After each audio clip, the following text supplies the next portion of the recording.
Bonjour ou bonsoir à toutes et à tous.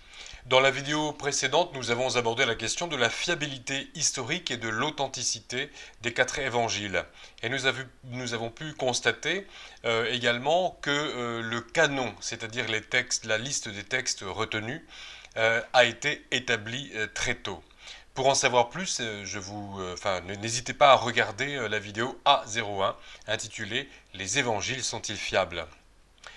Une critique fréquemment formulée à l'encontre des évangiles est que les récits de Matthieu, Marc, Luc et Jean, donc les quatre évangiles que l'on trouve dans la Bible, auraient été choisis arbitrairement parmi des dizaines d'autres. Il existe en effet des dizaines de textes qui se présentent comme des évangiles ou que l'on présente comme des évangiles et que l'on appelle les évangiles apocryphes.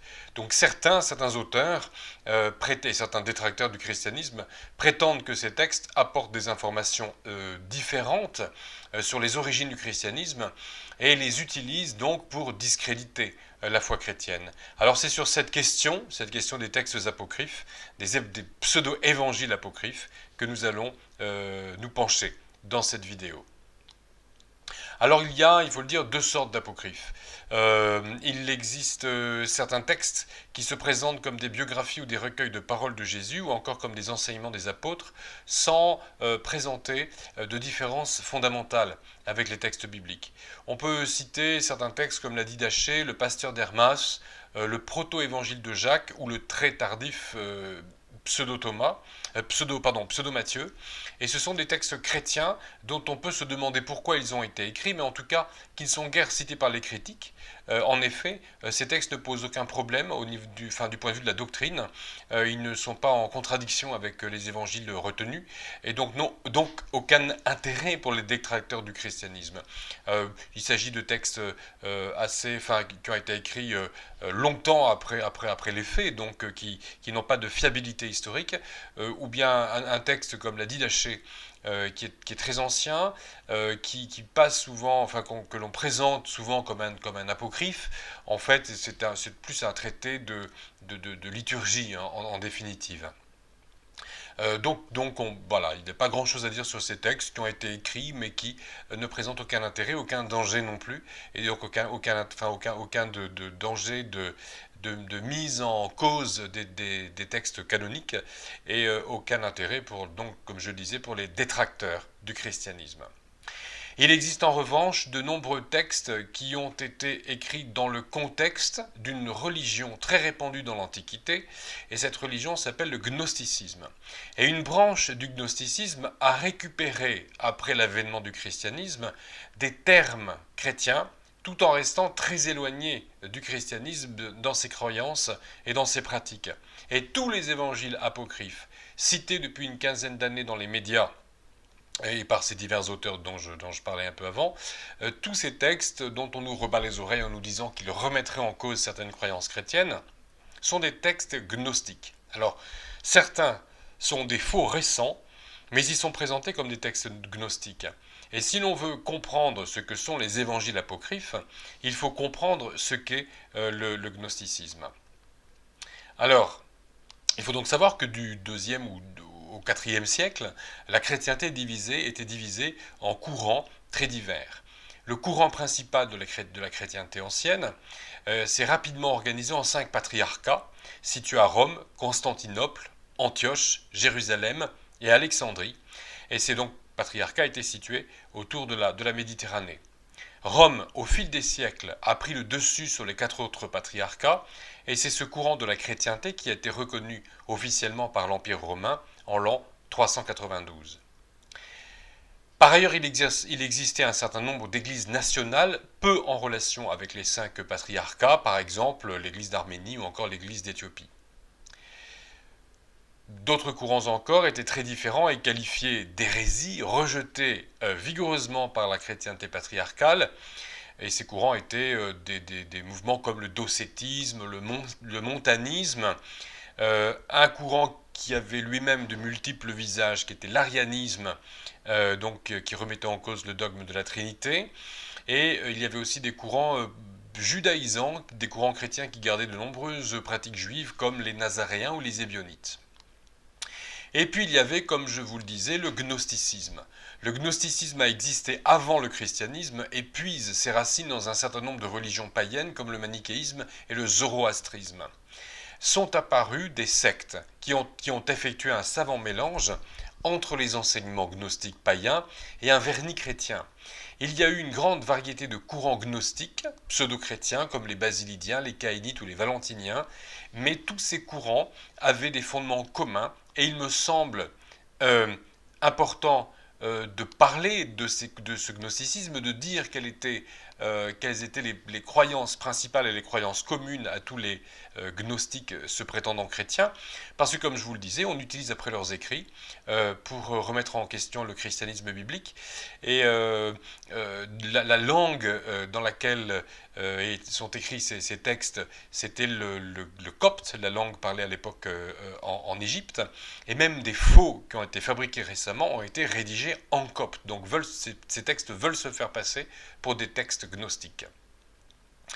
La caractéristique principale du gnosticisme, y compris de la branche qui se prétendait chrétienne, était d'être un dualisme, c'est-à-dire d'enseigner l'existence de deux dieux principaux.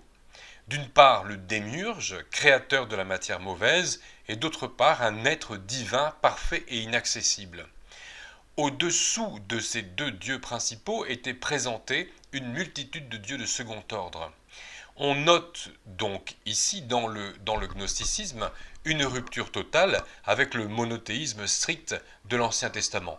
Et d'ailleurs, certains textes gnostiques, comme le pseudo-évangile de Judas, sont même clairement antisémites quand on parle de rupture avec l'Ancien Testament.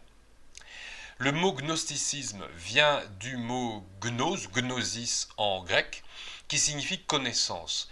Le gnosticisme ne présente pas un Dieu qui se révèle et qui propose à toute l'humanité le salut par la foi, comme le fait le Dieu de la Bible.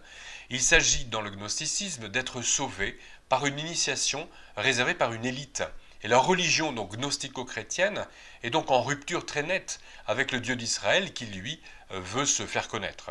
Le christianisme, dans la continuité du judaïsme, est une spiritualité ouverte à tous, le vrai christianisme. Le gnosticisme, à la suite des religions païennes à mystère de l'Orient ancien, sans lien avec le Dieu de la Bible, est une religion ésotérique, c'est-à-dire inaccessible à la masse immense du commun des mortels. Le gnosticisme a ses initiés, il a ses êtres éveillés, tout comme le New Age de nos jours. Et dans mes diverses vidéos, je pense que nous aurons largement l'occasion de revenir sur ce qu'est le New Age. Selon le gnosticisme, on accède à Dieu par des rituels, par des degrés. C'est une religion pessimiste qui présente des dieux peu puissants, sans rapport avec le Dieu tout-puissant de la Bible. Pour les gnostiques, le salut consiste à se libérer de ses passions, comme c'est le cas notamment dans les spiritualités et les religions orientales. Il y a un texte particulièrement intéressant pour comprendre ce qu'étaient les croyances des gnostiques. C'est un texte gnostique donc qui a été retrouvé comme les autres ou comme la plupart des autres textes en Égypte, donc rédigé lui aussi en copte, et c'est le traité tripartite.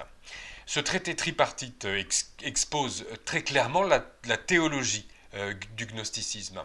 Selon cette religion, donc, quand je dis théologie du gnosticisme, j'inclus également le gnosticisme qui se prétendait chrétien. Donc, selon cette religion chrétiano-gnostique, eh bien, tout ce qui se passe sur Terre remonte à des événements antérieurs à la création. Tout s'est joué avant la création.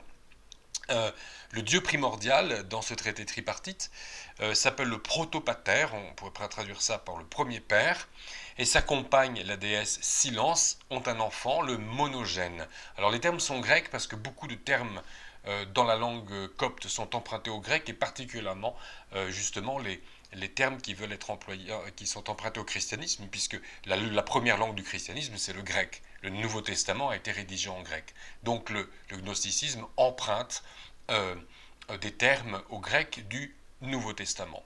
Donc ce protopater, le premier père, a pour compagne la déesse Silence, ont un enfant, le monogène.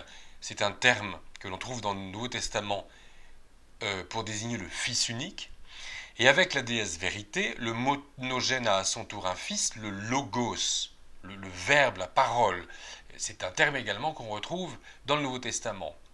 Le logos a une compagne, la déesse Vie, et comme nous le voyons, il s'agit donc d'un savant mélange de termes présent dans le Nouveau Testament, plus généralement dans la Bible, mais dans un contexte polythéiste.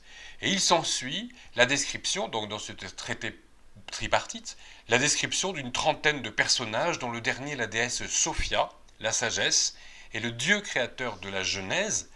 On le retrouve dans ce traité tripartite, on l'appelle Yahvé, et il est considéré comme l'auteur du mal. Donc on ne peut absolument pas dire qu'on est ici en présence d'une manifestation du christianisme. Autre caractéristique du gnosticisme, c'est son mépris pour la matière. De ce mépris pour la matière, il découle également un mépris du corps, et il découle que Jésus ne se serait pas véritablement incarné, et il n'aurait donc pas pris nos péchés à la croix. Or, c'est là le fondement de la foi chrétienne, annoncé 600 ans avant la venue de Jésus par Ésaïe, prophète de l'Ancien Testament, qui nous dit, donc en Ésaïe chapitre 53 verset 8, « Le châtiment qui nous donne la paix est tombé sur lui ». Ça, c'est fondamental dans le christianisme. Et dans le gnosticisme, le christianisme perd ses fondements.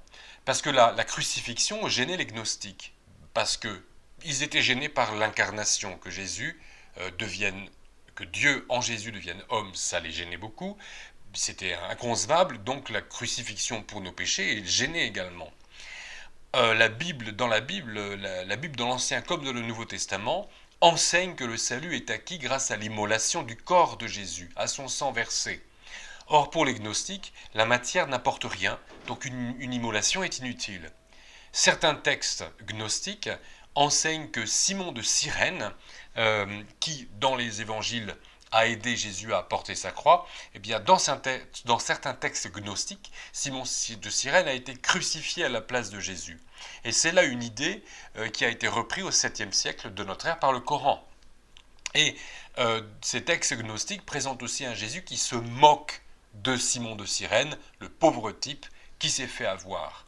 Et d'ailleurs, la dérision est quelque chose de fréquent dans les textes gnostiques, surtout contre les juifs, également contre les apôtres. Donc dans la perspective gnostique, le monde est intrinsèquement mauvais, Dieu n'est pas le créateur du monde, le corps est mauvais, et tout particulièrement le corps de la femme qui est méprisée dans le gnosticisme, contrairement à ce que l'on dit, et dans le gnosticisme, la sexualité est mauvaise. Alors, une question se pose, sommes-nous véritablement, avec les évangiles ou les pseudo-évangiles apocryphes, gnostiques, en présence d'évangiles concurrents?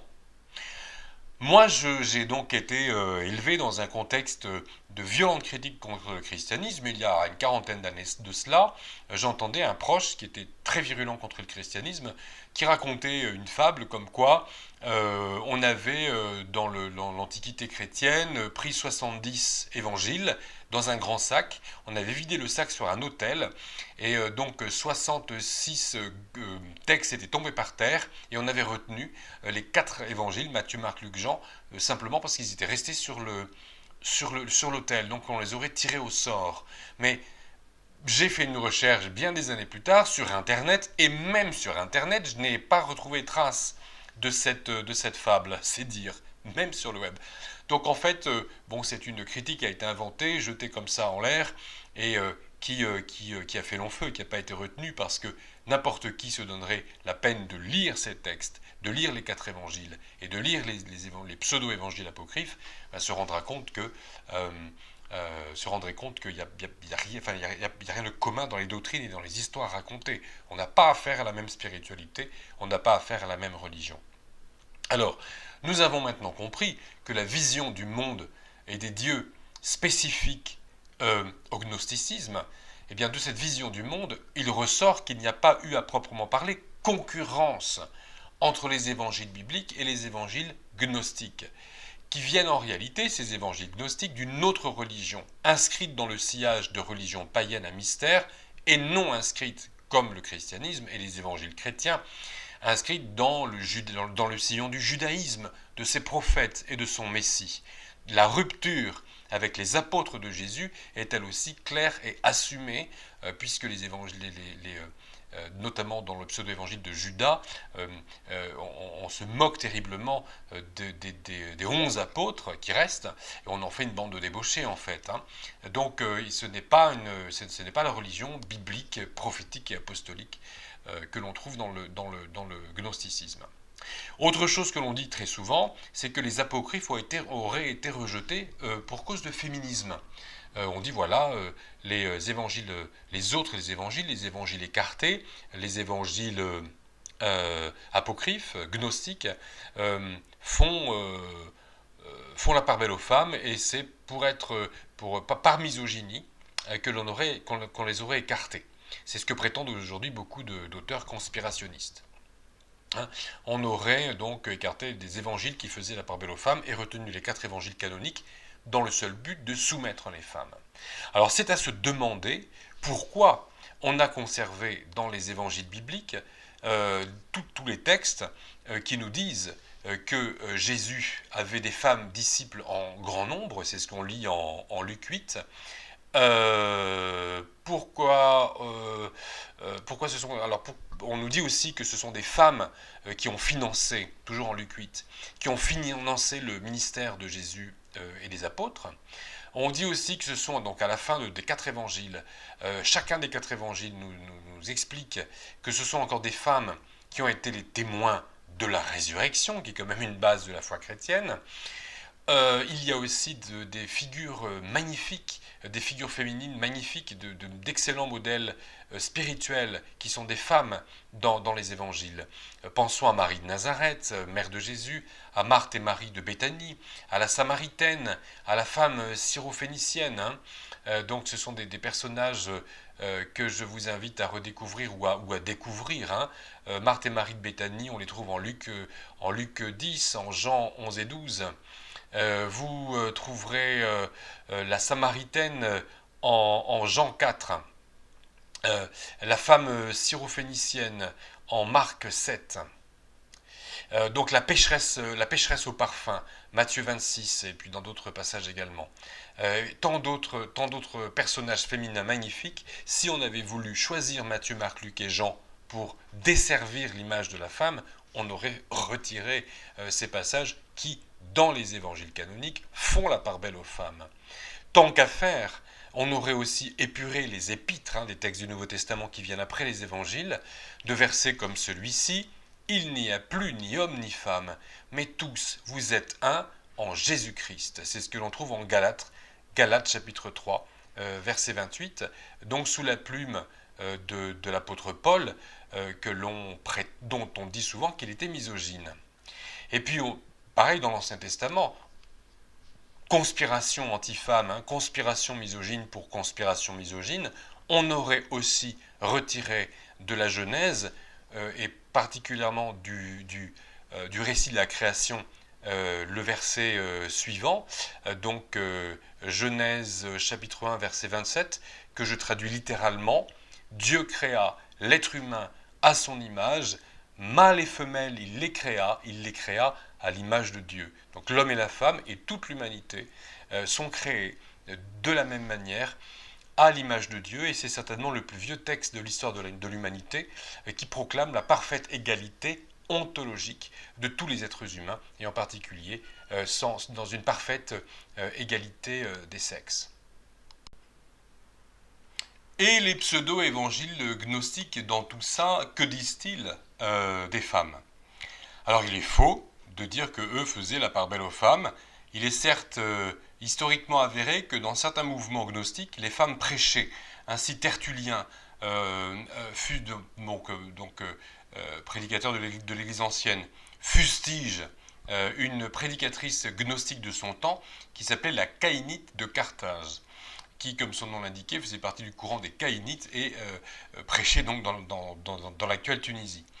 Et pour autant, les textes gnostiques qui nous sont parvenus établissent avec clarté que dans le gnosticisme, et particulièrement dans le courant caïnite, eh bien, on considérait que pour que la femme ait la voix au chapitre, et même pour qu'elle ait ne serait-ce qu'une existence spirituelle, eh bien, il fallait qu'elle devienne mâle.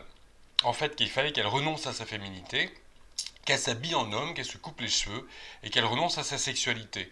Alors on peut lire notamment le dernier passage, le dernier paragraphe du pseudo-évangile de Thomas qui dit la phrase suivante. Simon-Pierre leur dit que Mariam nous quitte car les femmes ne sont pas dignes de la vie. Voilà ce que dit donc ce que le pseudo-évangile de Thomas fait dire à Simon-Pierre. Et Jésus répond, au lieu de contredire Pierre, Jésus répond, voici que moi je la guiderai pour la rendre mâle, de façon à ce qu'elle aussi devienne un esprit vivant semblable à vous, mâle, car toute femme qui se fera mâle entrera dans le royaume des cieux. Alors voilà quelle est la dernière phrase de l'évangile de Thomas, qui est l'un des principaux pseudo-évangiles gnostiques. Ce texte fait dire, c'est la dernière phrase de ce pseudo-évangile, toute femme qui se fera mâle entrera dans le royaume des cieux. Mais une femme qui reste femelle, une femme qui reste femme, eh bien n'a pas de part au royaume des cieux. Et ça, ce n'est certainement pas dans les évangiles bibliques issus de la prédication des apôtres et dans le sillage de l'Ancien Testament que l'on retrouve ces choses-là. Donc on voit encore une fois qu'on n'a pas affaire à la même religion, on n'a pas affaire au christianisme, et on voit également que le motif de misogynie est une invention complète pour discréditer les quatre véritables évangiles chrétiens. Il est absurde de prétendre que les évangiles gnostiques ont été écartés et les 4 retenus pour discréditer les femmes et justifier l'organisation patriarcale de la société. Alors c'est dit très souvent. Il est intéressant aussi de se pencher sur la chronologie des évangiles apocryphes. Quel âge ont-ils? Parce qu'une idée reçue voudrait que les évangiles apocryphes aient été, et là bien sûr par évangile vous avez compris que je mets donc des guillemets, donc une idée reçue voudrait que les évangiles apocryphes aient été rédigés en même temps, à la même époque que les évangiles canoniques, que les évangiles chrétiens. Donc c'est une idée qui est très très souvent véhiculée, et que ces évangiles apocryphes auraient été rédigés par des témoins oculaires de la vie et de l'œuvre de Jésus. Alors je vous propose de jeter un œil à ces textes, mais il y a de nombreux textes apocryphes, donc j'ai choisi de parler des textes qui sont cités par les auteurs détracteurs du christianisme et qui s'intéressent à ces questions dans les médias, un peu dans le sillage du Da Vinci Code, on dira, et de tout le mythe autour de Marie-Madeleine. J'en parlerai dans une autre vidéo. Mais il y a certains évangiles sont souvent cités. Penchons-nous sur ces évangiles pour examiner leur chronologie. Alors le plus ancien des textes apocryphes, c'est le pseudo-évangile de Judas. C'est le texte apocryphe le plus ancien et c'est le seul qui soit contemporain ou à peu près des évangiles bibliques. Tous les autres textes apocryphes sont beaucoup plus tardifs. Le pseudo-évangile de Judas a fait beaucoup couler d'encre depuis sa publication en 2006. Alors ce texte aurait été découvert en 1978 et comme presque tous les évangiles apocryphes, ou en tout cas tous les évangiles apocryphes dans le courant donc gnostique, eh bien, il s'agit d'un texte égyptien, rédigé, comme je le disais, en langue copte, qui était la langue de l'Égypte avant la conquête arabo-musulmane. Et cet évangile, ou pseudo-évangile plutôt, de Judas, a été expertisé à l'université de Genève par le professeur Rodolphe Casser. Alors, c'est principalement contre un pseudo-évangile de Judas que Irénée de Lyon a rédigé son traité contre les hérésies en l'an 180. Et selon M. Casser, l'évangile ou le pseudo-évangile de Judas publié en 2006 est bien ce manuscrit cité par Irénée dans son traité. Dans le pseudo-évangile de Judas, Jésus est, une nouvelle fois, ici encore, présenté non pas comme un être de chair, mais comme un pur esprit, la matière étant, je vous le disais, dans le gnosticisme, prise en mauvaise part. Et ici encore, le texte a des relents antisémites, et on est, à tous ces égards, en parfaite rupture avec l'Ancien Testament. Dans l'évangile, ou le pseudo-évangile de Judas, Judas, qui est le traître dans les 4 évangiles, eh bien là il apparaît comme le gentil de l'histoire, comme un sage, un homme de confiance de Jésus.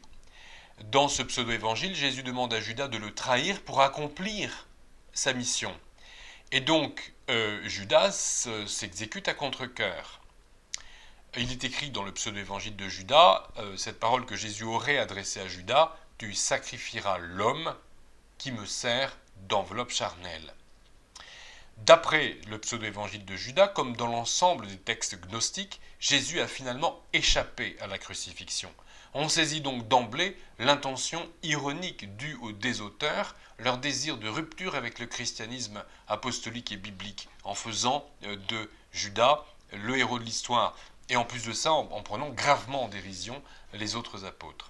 Le texte est provocateur jusqu'à la caricature, et c'est une critique très vive de l'Église et de ses racines apostoliques, ce qui fait dire à la plupart des experts, pas forcément chrétiens, que c'est en fait un pamphlet écrit à dessein pour se moquer du christianisme apostolique et biblique.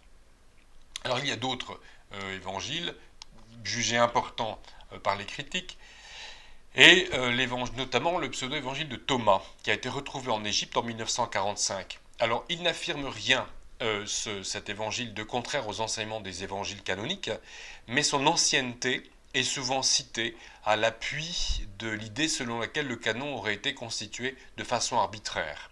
Rien de fâcheux ou peu de choses dans l'évangile de Thomas, mais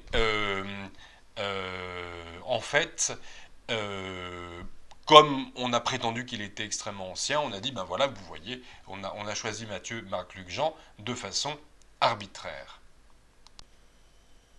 Alors dans le pseudo-Thomas, non seulement il n'y a rien de fâcheux contre le christianisme, mais c'est même le pseudo-Thomas, je vous lisais le dernier paragraphe de ce pseudo-évangile, qui parle même contre le gnosticisme, finalement, si vraiment on se donne la peine de se pencher sur ce texte.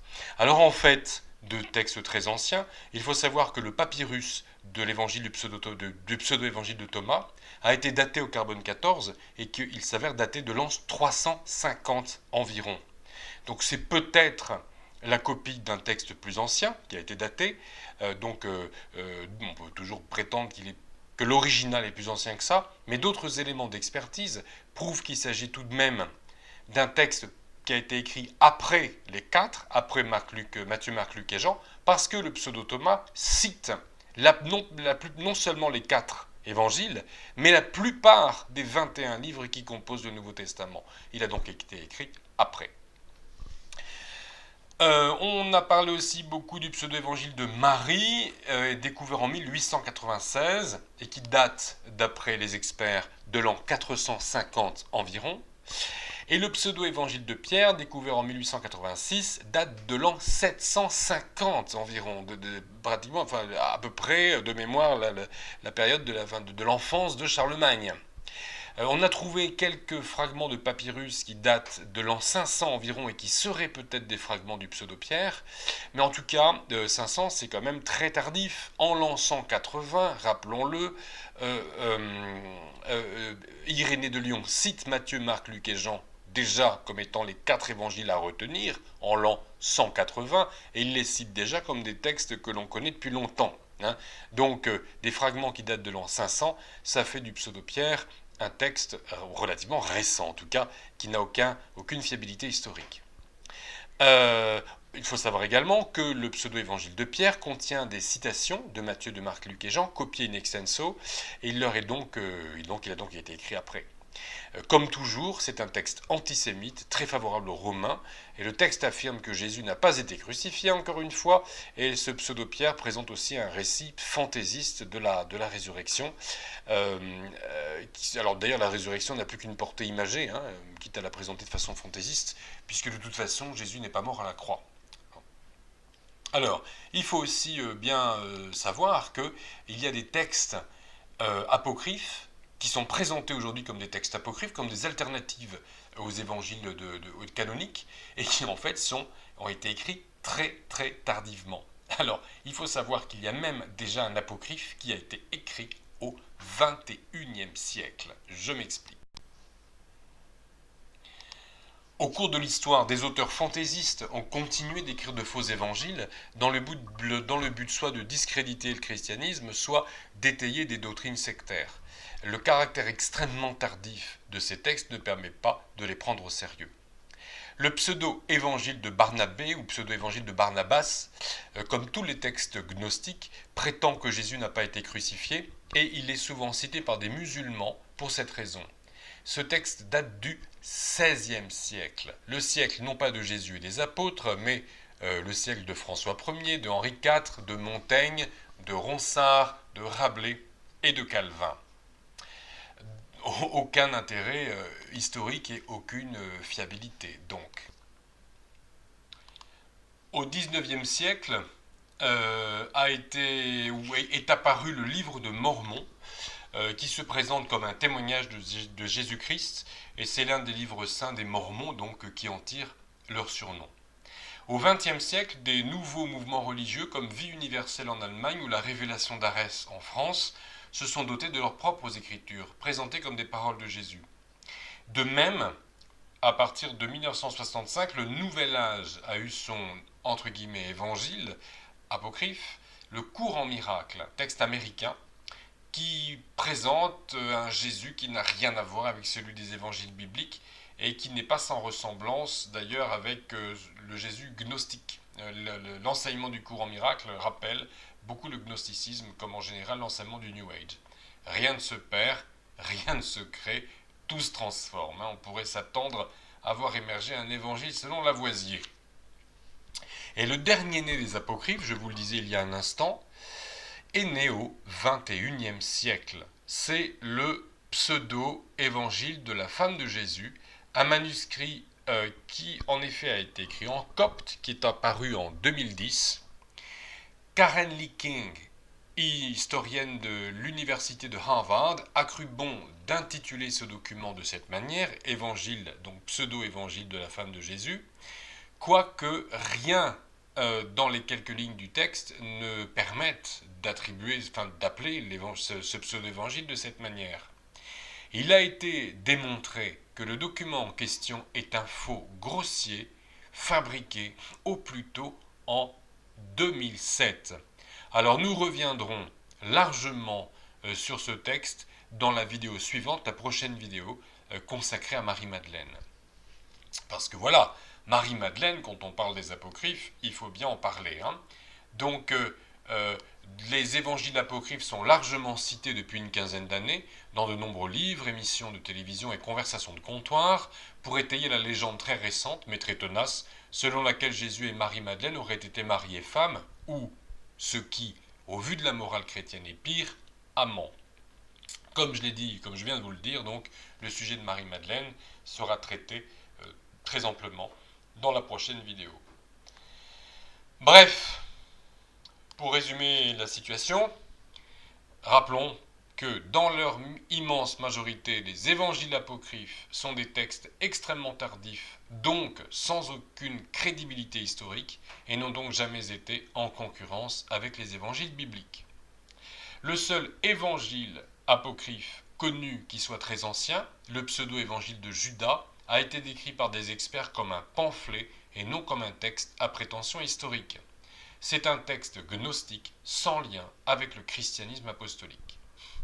Troisième chose, à l'instar du pseudo-évangile de Judas, les évangiles apocryphes dans leur immense majorité relèvent du gnosticisme, une religion non chrétienne, polythéiste, antisémite et misogyne qui rejetait autant l'Ancien Testament que les apôtres. Enfin, il existe de rares textes apocryphes non gnostiques, tous très tardifs et ne remettant absolument pas en cause les enseignements du christianisme.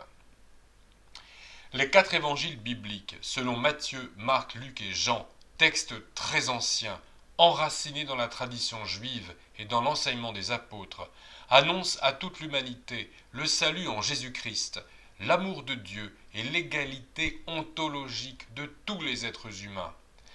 Que l'on reconnaisse les 4 évangiles bibliques comme parole de Dieu ou pas, force est de constater leur caractère unique et le caractère unique de leur enseignement et de la spiritualité qui s'en dégage.